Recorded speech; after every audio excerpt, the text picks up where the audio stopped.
함께 나눌 하나님의 말씀 마태복음 5장 1절로 12절까지 말씀입니다. 오늘은 마태복음 5장 1절로 12절까지 말씀을 우리 좀 천천히 함께 말씀을 읽도록 하겠습니다. 예수께서 무리를 보시고 산에 올라가 앉으시니 제자들이 함께 나온지라 입을 열어 가르쳐 이르시되 심령이 가난한 자는 복이 있나니 천국이 그들의 것이며 애통하는 자는 복이 있나니 그들이 위로를 받을 것이며 온유한 자는 복이 있나니 그들이 땅을 기업으로 받을 것이며 의에 줄이고 목마른 자는 복이 있나니 그들이 배부를 것이며 긍휼히 여기는 자는 복이 있나니 그들이 긍휼히 여김을 받을 것이며 마음이 청결한 자는 복이 있나니 그들이 하나님을 볼 것이며 화평하게 하는 자는 복이 있나니 그들이 하나님의 아들이라 일컬음을 받을 것이며 의를 위하여 박해를 받는 자는 복이 있나니 천국이 그들의 것임이라. 나로 말미암아 너희를 욕하고 박해하고 거짓으로 너희를 거스려 모든 악한 말을 할 때에는 너희에게 복이 있나니 기뻐하고 즐거워하라. 하늘에서 너희의 상이 큼이라. 너희 전에 있던 선지자들도 이같이 박해하였느니라. 아멘. 이 시간에는 에이렌의 양산부리 하나님 앞에 찬양 드리겠습니다.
의를 위하여 핍박을 받는 사람이라고 하는 주제와 함께 말씀을 나누려고 합니다. 우리는 그동안 여러 주에 걸쳐서 팔복에 관한 말씀들을 나누며 오늘 8번째 마지막 복을 함께 우리가 나누게 됩니다. 공생애를 시작하신 예수님께서는 복음 사역을 시작하시면서 외치셨던 첫 번째 외침이 있습니다. 회개하라, 천국이 가까웠다라고 하는 말씀입니다. 제자들을 부르시고 많은 무리들에게 복음을 전하신 예수님께서 산상에서 하나님 나라 시민의 헌장을 말씀하셨는데 그것이 산상수훈이라고 말하는 마태복음 5장, 6장, 7장까지 3장에 걸친 말씀입니다. 그 중에서도 우리가 본문으로 말씀을 나누고 있는 이 팔복의 말씀은 당시 백성들이 갖고 있던 생각과는 전혀 개념이 다른 말씀을 전파하시고 이것이 천국 시민들이 따라야 될 것이다 라고 하는 말씀을 하십니다. 여러분, 예수 그리스도를 믿는다고 하는 것, 교회를 다닌다고 하는 것은 어떤 차이가 있을까요? 그저 교회 다니는 것이지 예수 그냥 믿는 거야, 이런 거에 그친다고 한다면 사실 교회를 다닐 필요가 있을까? 그런 생각을 해봐요. 왜냐하면 교회 안 다녀도 크게 차이가 없을 것 같거든요. 그런데 예수 그리스도를 믿고 교회를 다닌다고 하는 것은 삶의 주인이 바뀌는 거예요. 삶의 주인이 바뀔 뿐만 아니라 내가 가게 될 본향이 달라진다는 거예요. 그리고 그 안에서 삶의 가치와 의미가 다른 삶을 만들어내게 된다라고 하는 것을 우리가 생각을 하게 되어집니다. 우리가 예수를 믿는다고 하는 것이 단지 교회를 다니는 것이 아니라 예수를 주로 믿고 고백하며 새 생명을 얻은 자들이 이제 예수 그리스도의 복음의 가치가 이끄는 대로 살겠다고 다짐하며 주를 따르는 것이다 라고 하는 거예요. 예수님 당시의 유대인들은 철저한 선민의식을 가지고 있었기 때문에 이방 민족에 대해서는 매우 배타적이었습니다. 심하면 이방 민족들을 경멸하고 증오했습니다. 그들은 메시아가 오시면 그분의 통치로 이방 민족들이 완전히 멸망하거나 하나님께서 택하신 백성들에게 정복당할 때까지 그 민족들에게 끊임없이 일련의 도전적인 공격이 있을 것이다 라고 생각을 했습니다.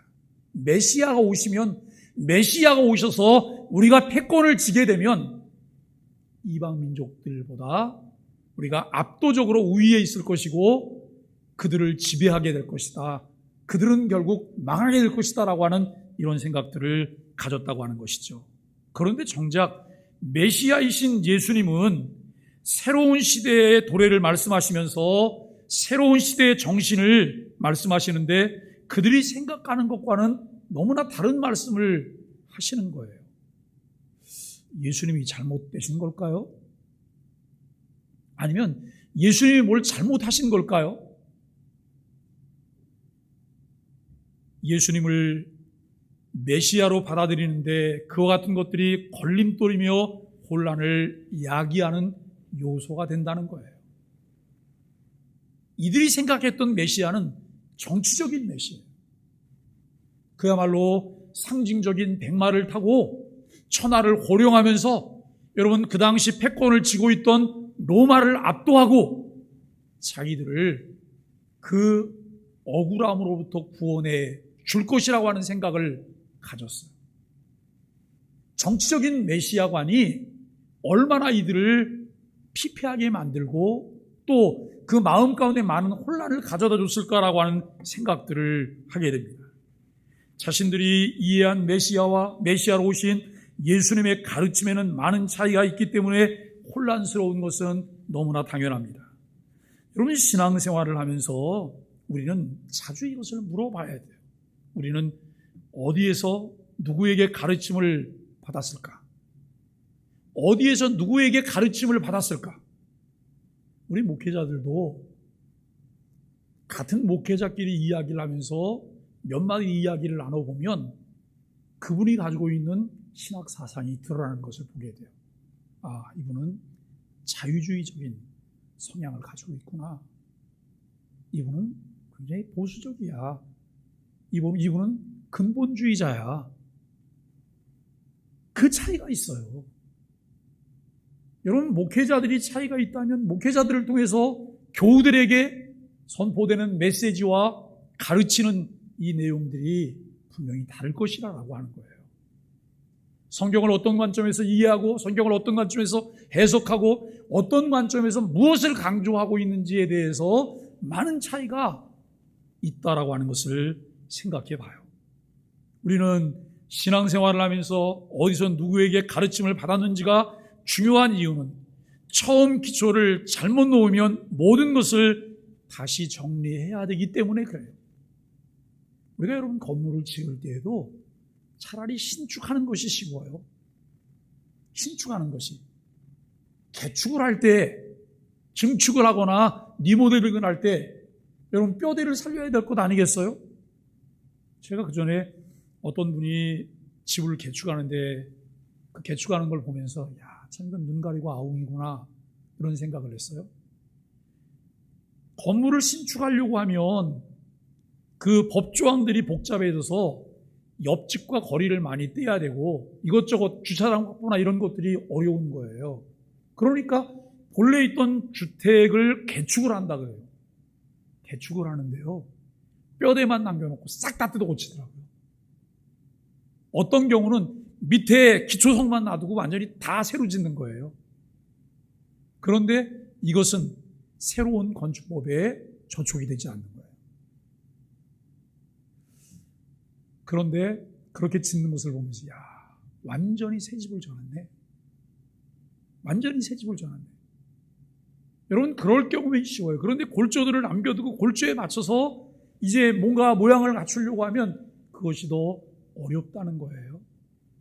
오늘 우리는 우리의 신앙생활을 돌아보면서 내가 신앙을 어디서 배웠는지, 또 누구에게 배웠는지, 무엇을 배웠는지 이 부분들을 자꾸 되새겨서 물어봐야 돼요.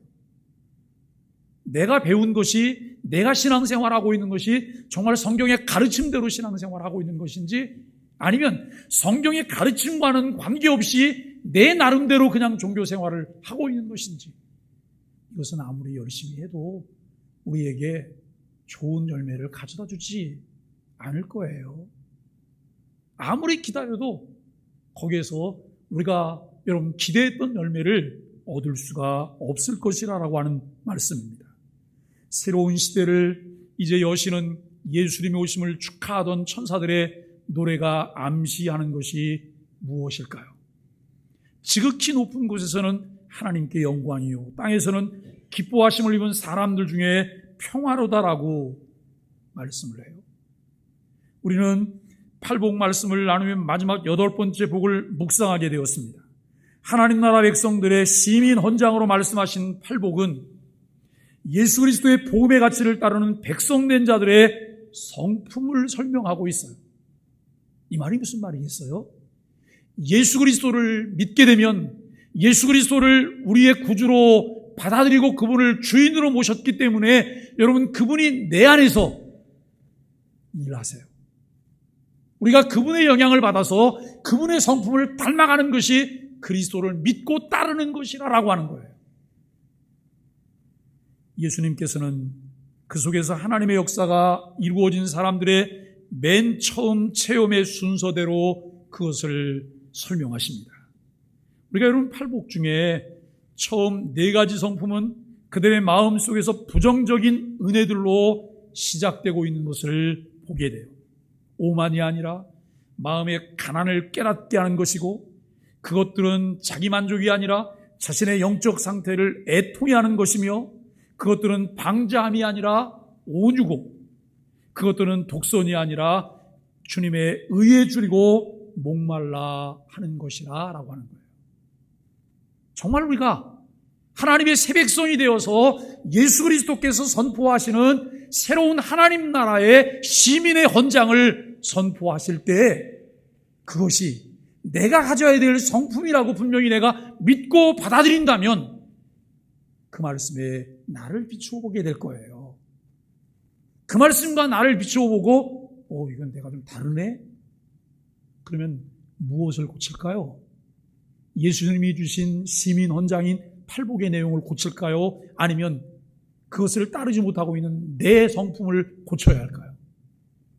내 성품을 고쳐야 되잖아요. 그런데 여러분, 그다지 관심이 없어요. 그다지. 우리가 신앙생활을 1년하고 2년하고 3년하고 5년하고 10년하고 50년을 하면 그야말로 무르익어야 되잖아요. 무르익어야 되거든요. 그런데 신앙의 연조가 그다지 영향을 주지 못하는 것 같아요. 그 이유가 무엇일까요? 내 신앙생활의 목표가 다른 데 있을 수 있다는 거예요. 내 신앙생활의 초점이 다른 데가 있을 수 있다고 하는 것, 우리가 관심을 갖고 보아야 할 것입니다. 그리고 여러분, 이어지는 네 가지 성품은 적극적인 은혜라고 명령하십니다.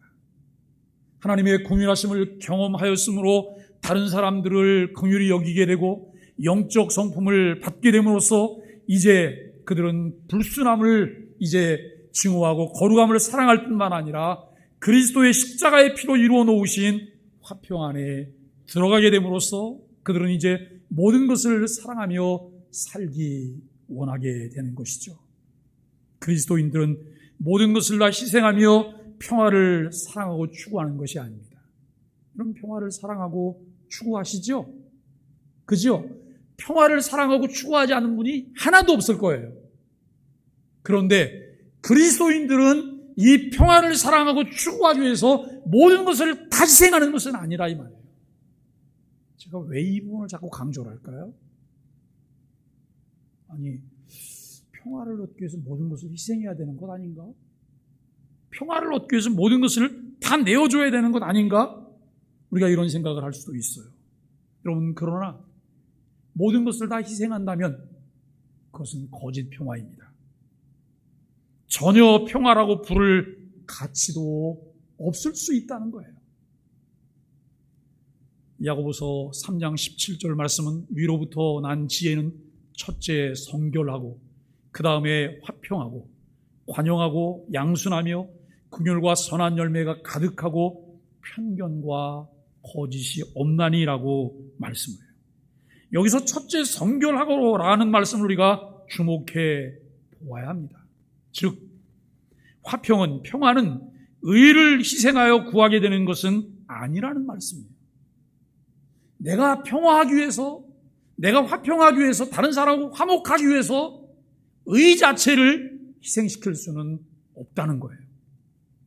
화평케 하는 자의 복과 마음이 청결하게 하는 자의 복 사이에 이어진 끈이 있어요. 이것을 놓아서는 안 돼요.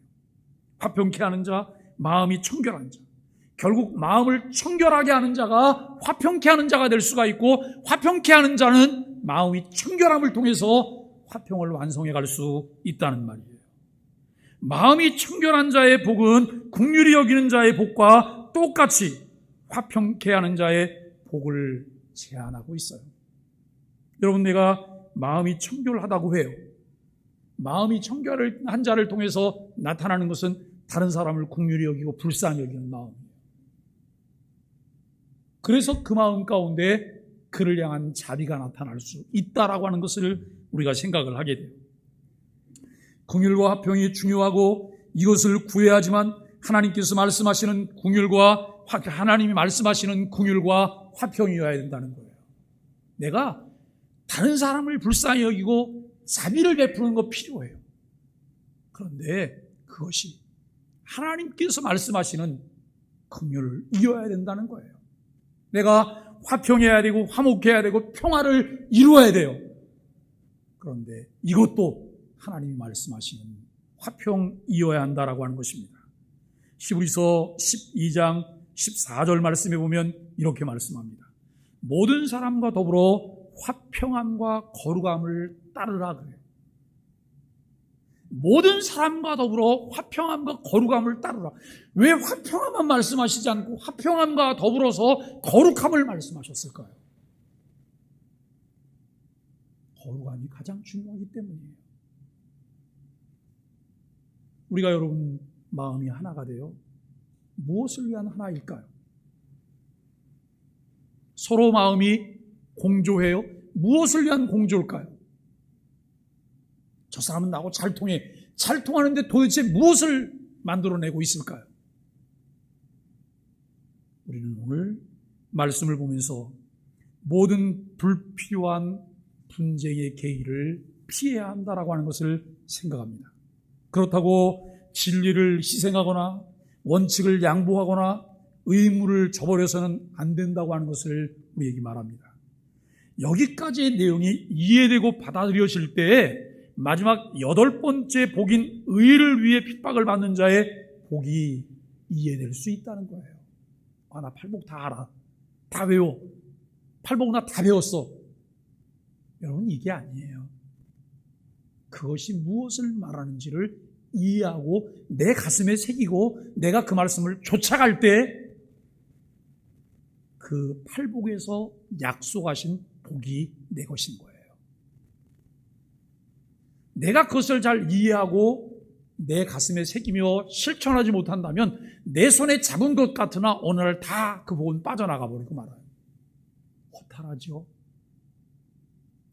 그리스도인으로 산다고 하는 것은 인간 이성으로 분명하게 이해할 수 없는 이상한 역설로 가득 차 있습니다.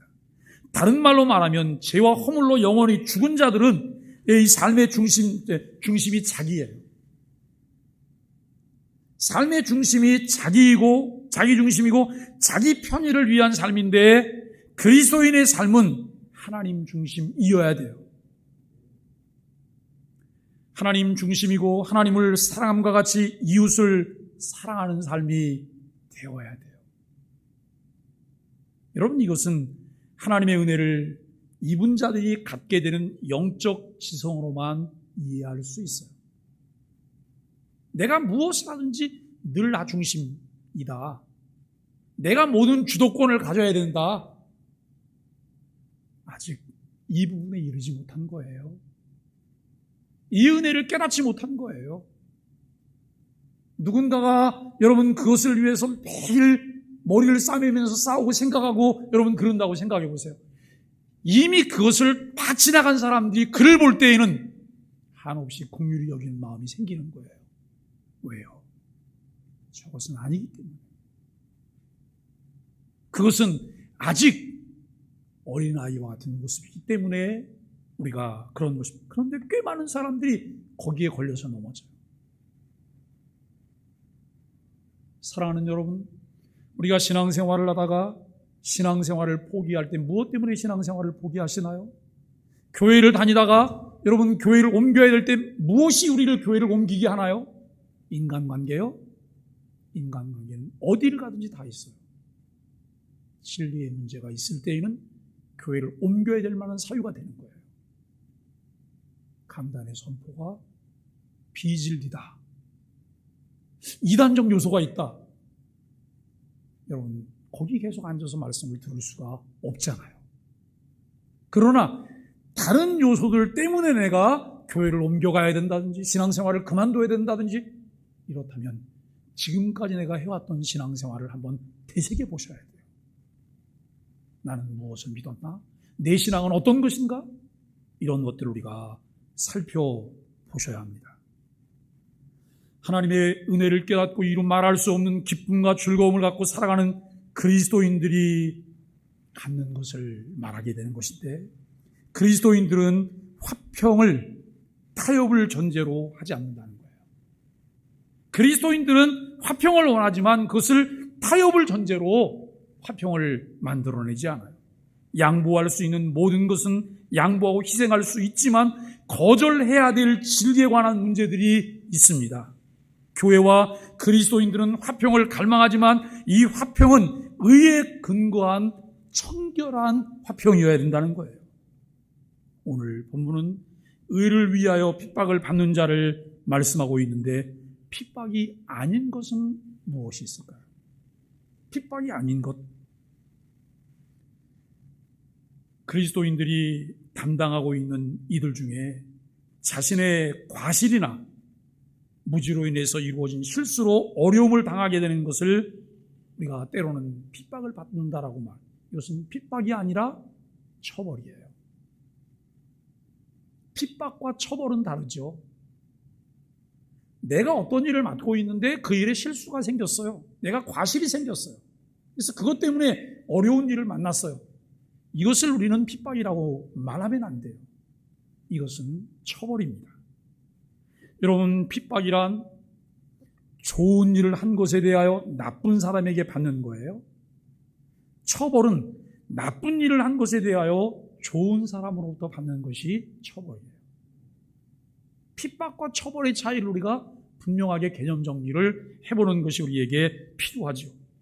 우리들의 과실로 이루어진 처벌임에도 불구하고 핍박이라고 말하는 경우들이 있습니다. 첫째는 우리 실수 때문에 당하는 어려움은 핍박이 아니라는 거예요. 베드로전서 2장 20절 말씀에 보면 거기서는 이렇게 말씀을 해요. 죄가 있어 매를 맞고 참으면 무슨 칭찬이 있으리요? 라고 말을 해요. 4장 15절 말씀에서는 너희 중에 누구든지 살인이나 도둑질이나 악행이나 남의 일을 간섭하는 자로 고난을 받지 말려니와 라고 말씀을 하고 있습니다. 여러분, 두 번째로 그리스도인들의 무지한 전도 방법이나 광신적인 태도 때문에 받게 되는 곤경도 핍박은 아닙니다. 우리가 이제 이런 부분들을 잘 이해하셔야 돼요. 이를테면 우리가 여러분 그런 생각을 한번 해보세요. 옛날에는 교회가 종을 쳤어요. 하루에 몇 번씩. 그런데 종을 치는데 그다지 그거 가지고 시비를 거는 사람들이 없었던 것 같아요. 누군가 와서 술 먹고 와서 종소리가 시끄럽다고 말하는 사람들은 간혹 있었겠죠. 그런데 땡그렁 종이 지나가고 난 다음에 그 다음에는 또 뭘 했죠? 차임배를 울렸거든요. 차임배를 울렸는데 차임배를 울리고 시간이 꽤 지나가면서 민원이 많이 발생을 해요. 그러니까 관에서 교회에 공문을 보내와요. 차임배 소리를 자제해 주세요. 금지해 주세요. 여러분, 이게 교회에 대한 박해일까요? 우리는 늘 내 중심으로만 생각해요. 기독교인들은 그 소리가 듣기 싫지 않을 거예요. 그런데 기독교인이 아닌 사람들은 아니잖아요. 만일에 여러분 동네 이곳저곳에 절이 생겼어요. 그래서 아침마다 이 확성기를 틀어놓고 이걸 두들기면서 여러분 이걸 외운다고 생각해 보세요. 기독교인들은 어떠실까요? 교회 아마 상담 오시는 교인들이 꽤 많을 거예요. 목사님, 머리가 아파서 못 살겠어요. 영적 전쟁이 시작된 것 같아요. 아니에요. 이것은 상식의 문제고 예의와 매너의 문제인 거죠. 우리는 성경을 보면 예수님이 제자들을 전도하러 보내실 때 마태복음 10장 16절에서 이렇게 말씀하세요. 보라, 내가 너희로 보냄이 양을 이리 가운데 보냄과 같도다. 그러므로 너희는 뱀같이 어떻게 하고요? 뱀같이 지혜롭고 비둘기같이 순결하라는 말이에요. 뱀같이 지혜롭고 비둘기같이 순결하라라고 말을 해요. 우리가 여러분 요즘 코로나를 보내고 있어요. 이제 곧 위드 코로나가 이제 온다고 해요. 그리고 이제는 여러분 교회 안에 이 수용 인원의 20%를 예배할 수 있는, 우리 교회는 다 나오셔도 돼요. 다 나오셔도 돼요. 근데 요즘 그동안 계속해서 위드 코로나 기간 동안 대면 예배를 안 하고 비대면만 예배를 했던 교회들도 있어요. 그 교회들 중에 이제 조금 상황이 나아지고 위드 코로나가 이제 되려고 하는 이 즈음에 그들이 대면 예배에 참석하는 기준을 하나 정해서 이야기하는 목사님 계시더라고요. 그게 뭔지 아세요? 2차 백신 접종까지 끝낸 사람만, 2차 백신 접종까지 끝낸 사람만 교회에 대면 예배에 오시도록 이렇게 이야기를 해요. 저는 그거 나쁘지 않다고 생각해요. 물론 어린아이나 여러분, 이런 친구들은 아직 백신을 맞을 기회가 없잖아요. 그런데 다음 세대 교육은 우리가 또 다르게 진행을 할 수밖에 없는 상황이에요. 그런데 어른들 중에 부득이함으로 백신을 맞지 못하는 경우가 있어요. 기저질환이 있다든지 조금 염려가 많다든지 그분들은 대면 예배는 오시면 안 되는 거예요. 그렇지 않아요? 왜냐하면 염려가 많아서 그걸 할 수가 없는데 그분이 거기를 오신다고 하는 것은 본인만 생각하는 거예요. 또 어떤 분들은 백신을 맞으면 종말론에 문제가 생긴다고 생각하는 사람도 있어요. 우리 교회는 그런 분은 안 계시죠? 제가 아는 사람들은 꽤 있으시더라고요. 왜냐하면 왜곡된 종말론들을 배워서 그 종말론을 통해서 백신 맞으면 문제가 생긴다고 생각해요. 그래서 안 맞으시는 거예요. 그분들은 대면 예배 오시면 안 되시는 거잖아요. 우리가 이제 이 백신 상황에서 교회가 지혜롭지 못함으로 많은 민폐를 끼쳤고 또 수없이 많은 교회에게 여러분 폐를 끼쳤어요. 기독교가 사람들에게 공격을 받게 되는 빌미를 제공하게 되기도 했어요. 우리가 이런 부분들을 보면서 과연 이것을 박해라고 말할 수 있나? 이것을 박해라고 말할 수 있나? 우리가 여러분 요즘 보도가 되질 않아서 그렇지 교회들 중에 과태료 통지를 받은 교회들도 꽤 있어요. 왜냐하면 방역수칙을 지키지 않아서. 그래서 과태료를 받았어요. 그런데 그분들 중에는 이렇게 말씀하시는 분들, 순교적인 과거를 가지고 과태료를 내더라도 나는 그거 그렇게 할 거라고. 이게 과연 그럴까요? 훗날 주님께서 그 부분 지지함에 손을 들어주실까요? 사랑하는 여러분, 교회가 절처럼 산속에 있지 않고 동네 한가운데 있는 이유가 무엇일까요? 더불어 살아가라는 말이에요. 세상을 비추는 빛으로서 교회의 역할을 하라는 말이에요.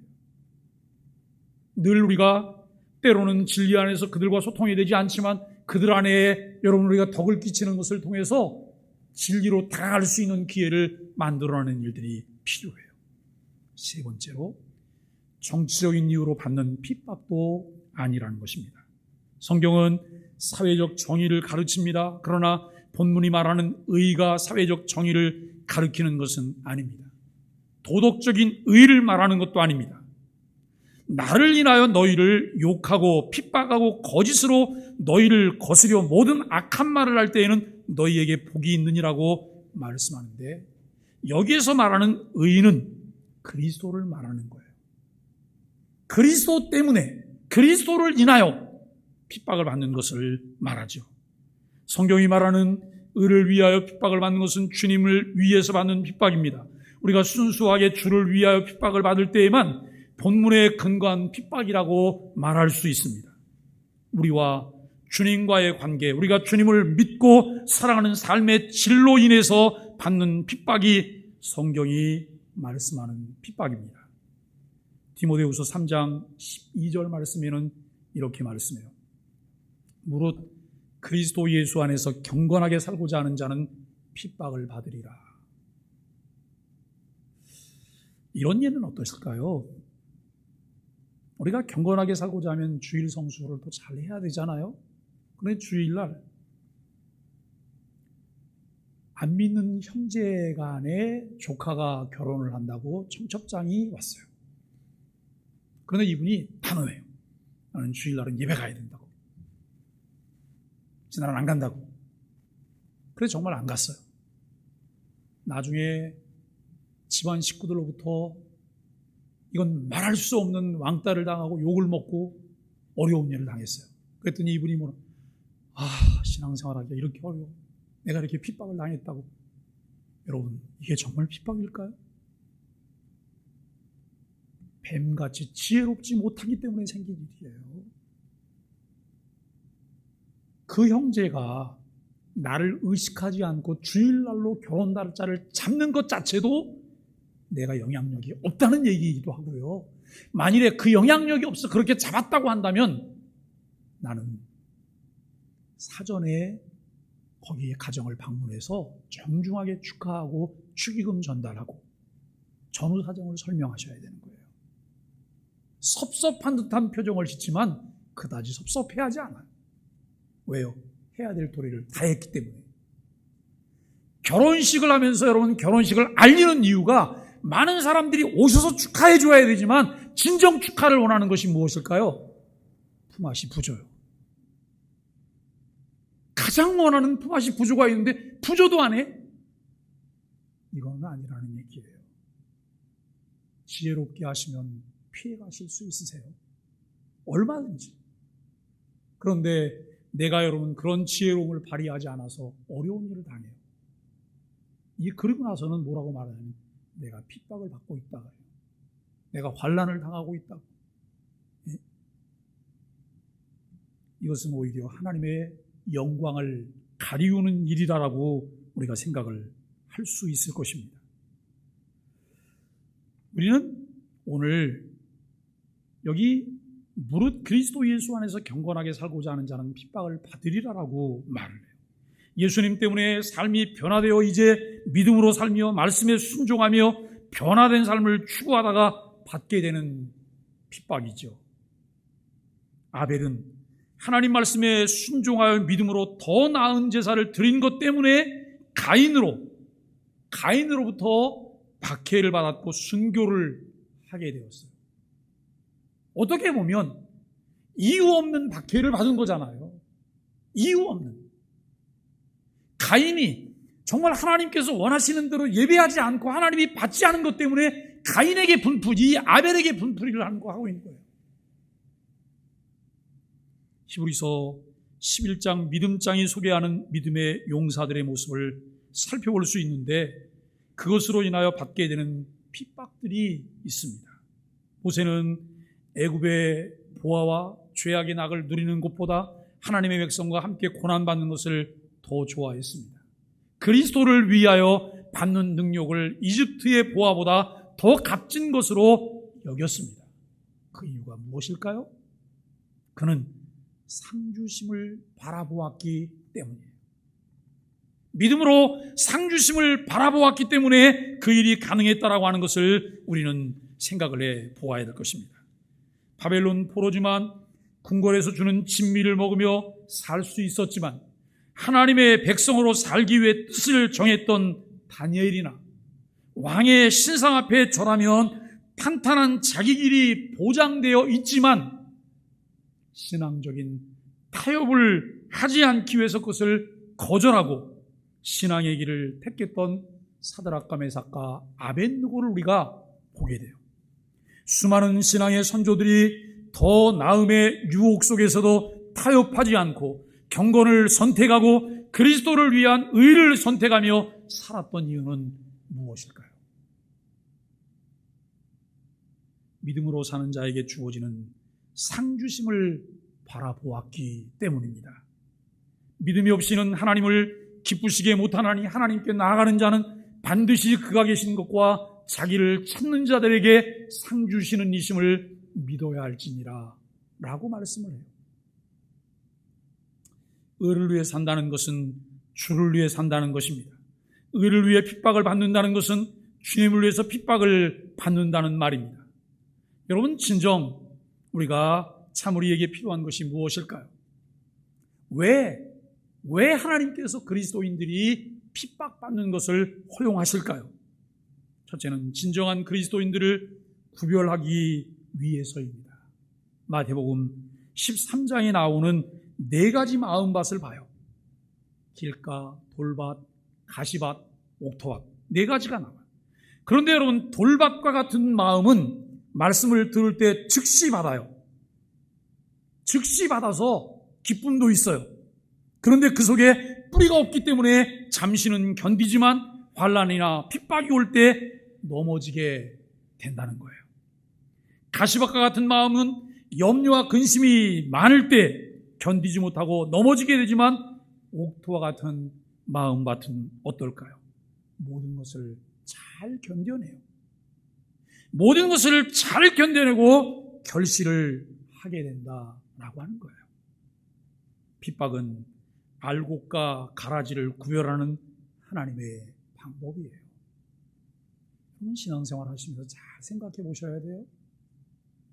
내 감정이나 내 기분이나 내 중심으로 내가 무엇을 하고 있는 것은 아닐까. 교회 담임 목사가 내 감정에 늘 춤을 춰주기를 원하고 내 중심대로 춤을 춰주기를 원한다면 여러분, 교회는 든든하게 설 수가 없어요. 다른 것은 다 양보할 수 있지만 교회를 흔들만하고 진리를 왜곡시킬 만한 일은 목사는 끝까지 고집스럽게 가요. 왜요? 그것이 그 자리에 있어야 될 이유이기 때문이에요. 여러분들이 그 일을 위해서 기도해 주셔야 되고 그 일을 지지해 주셔야 돼요.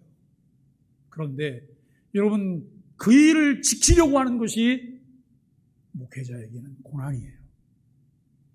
곤욕이고 어려움이에요. 우리가 여러분 10길 물속을 알아요. 그러나 한 길 사람 속을 알 수가 없어요. 그런데 목회는 사람을 상대하는 것이고 사람을 관계하는 거예요.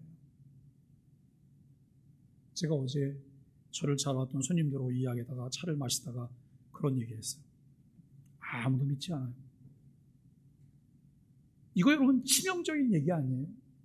아무도 믿지 않는다고. 다 믿지만 아무도 믿지 않는다고.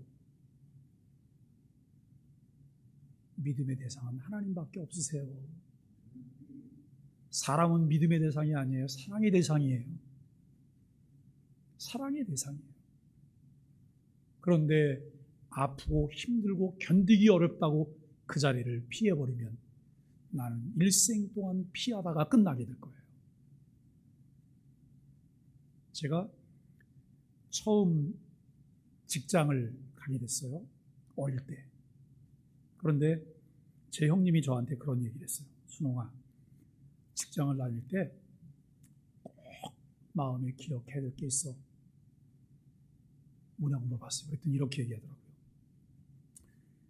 마음에 안 들고 어렵고 힘들다고 직장을 옮기면 습관이 돼서 평생 옮기다가 뿌리를 못 내리고 끝날 거야.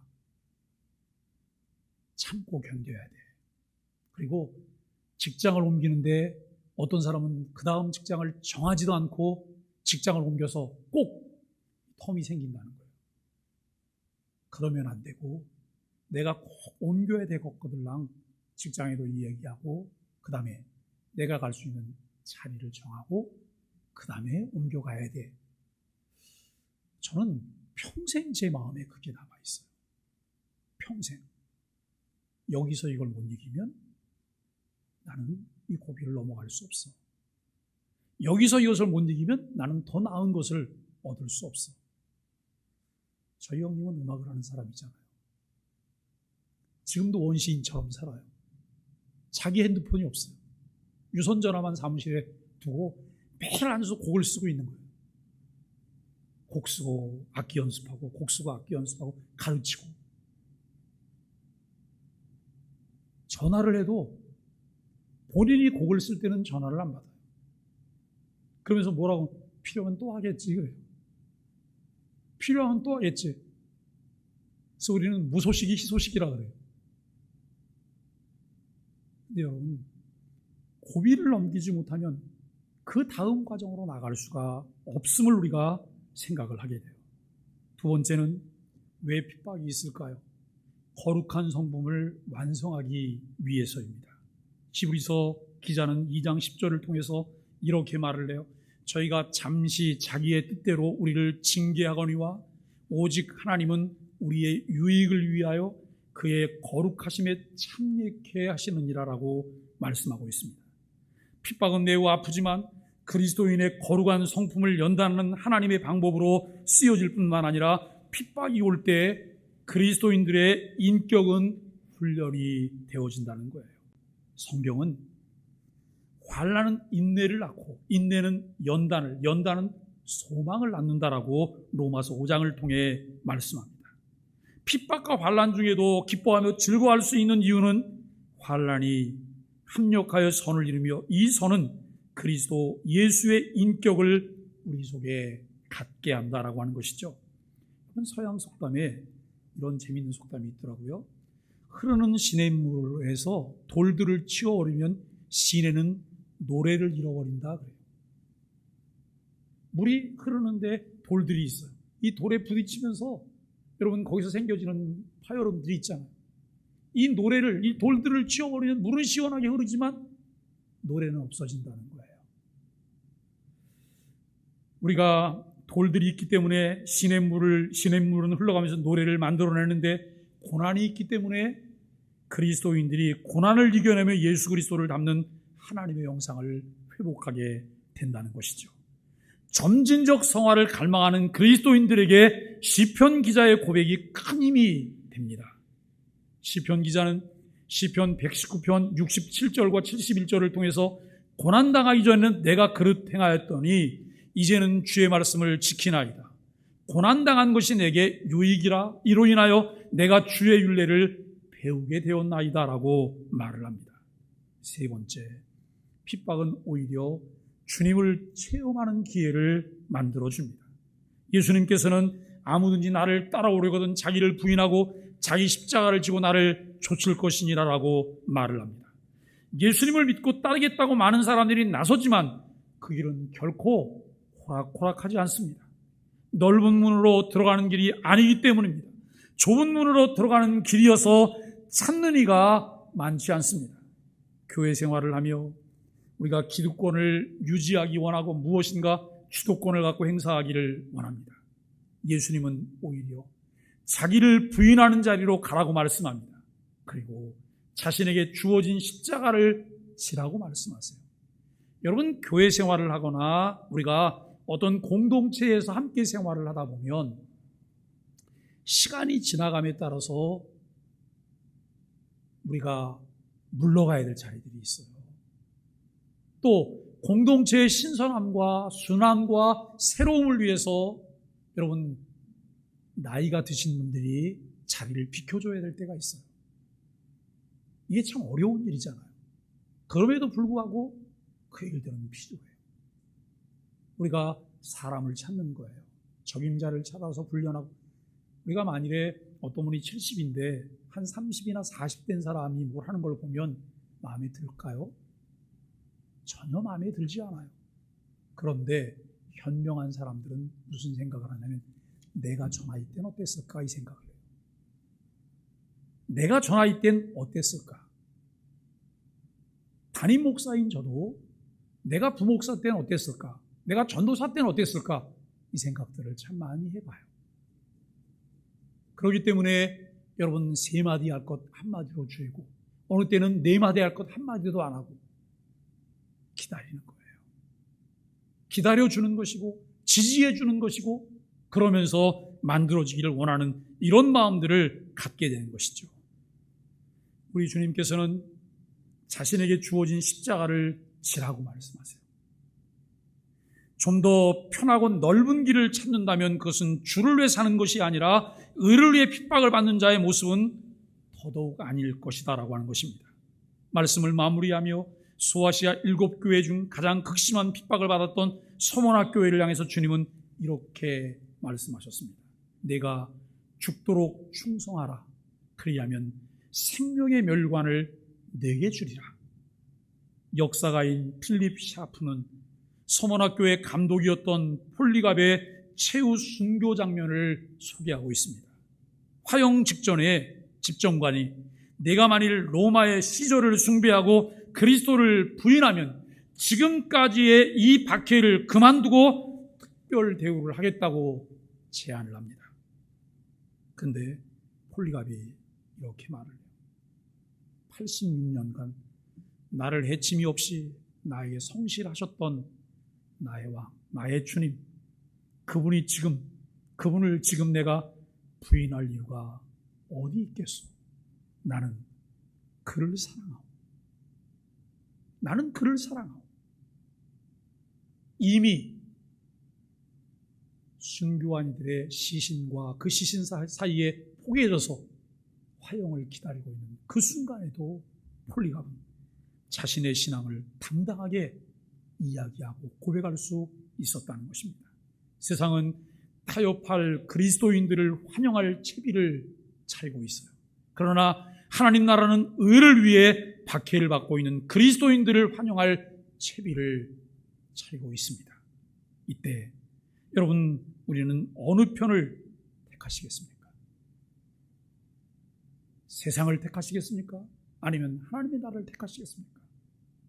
사랑하는 여러분, 오늘도 말씀 안에서 우리가 하나님의 은혜를 힘입어서 바른 것을 선택할 수 있는 분별력 있는 그리스도인 되기를 간절히 바랍니다.